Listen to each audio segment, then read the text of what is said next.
हमारे साथ बातचीत करने के लिए केंद्रीय मंत्री मीनाक्षी लेखी हैं। मैम, सबसे पहला सवाल ये है कि जिस तरीके से दिल्ली में सौंदर्यीकरण किया जा रहा है G20 को लेकर, इस पर राजनीति भी अब जमकर हो रही है।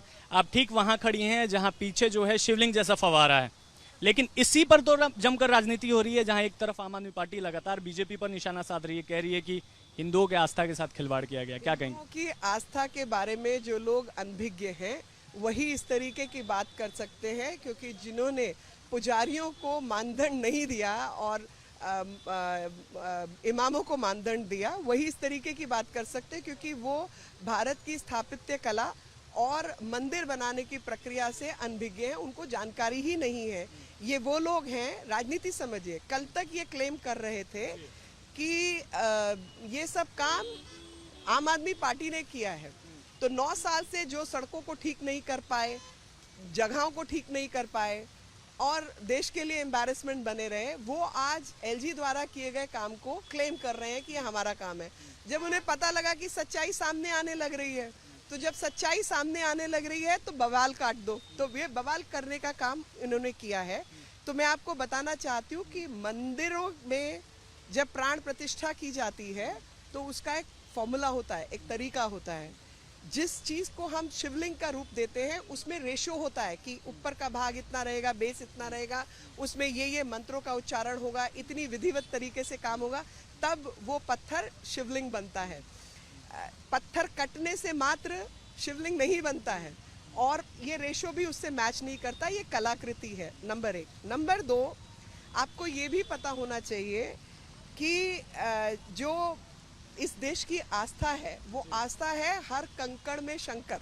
हमें हर कंकड़ में शंकर का रूप दिखाई देता है और कंकड़ में जिनको शंकर दिखता है। और एक और चीज़ मैं आपको याद दिलाना चाहती हूँ कि गुरु नानक जी जब काबा की तरफ एक बार पैर करके सो रहे थे तो किसी गार्ड ने आके उनको कहा कि पैर हटाओ, काबा यहाँ पर है। उन्होंने कहा भाई मैं तो सो रहा हूँ, जिस तरफ भगवान ना हो उस तरफ मेरे पैर कर दो। तो जब उनके पैर दूसरी तरफ घुमाए गए तो काबा उधर घूमता हुआ दिखा।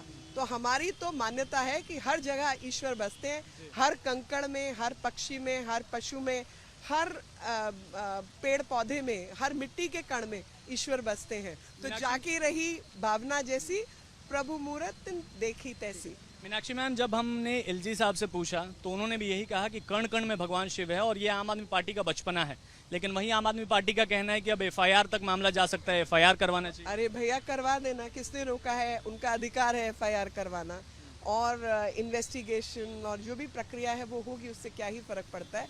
लेकिन हाँ, आपको राजनीति जरूर समझनी होगी कि भले ही ये एफआईआर कराएं, लेकिन 2 विषय इनके हाथ से